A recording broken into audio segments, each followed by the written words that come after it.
Lakini Eli Mpanzu kibisawala, mimi niwaambie tu pale Simba mwenye timu yake ni Mpanzu.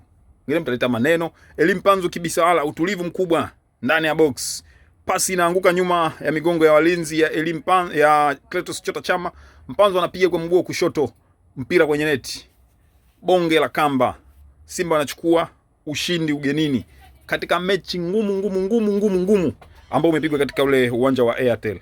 Lakini washambuliaji wa Singida Black Stars wamekosa umakini. Kama wangekuwa na umakini, walikuwa na uwezo wa kufanya vizuri zaidi kwenye hii mechi. Lakini walikosa umakini, kuna nafasi zilikuwa zinatengenezwa, wanashindwa kuzitumia, wanakosa umoja katika ile eneo la mwisho. Mwisho wa siku wameshindwa kushinda mechi. Lakini hii ni mechi ngumu kwa Simba. Simba wamechukua alama 3. Lakini kibabe sana. Yaani Simba wamekutana na upinzani wa kutosha. Singida mmempa mechi ngumu sana Simba katika mchezo huu ambao umepigwa katika uga wa Airtel. Bana, ni hayo tu, mnyama kaibuka na ushindi.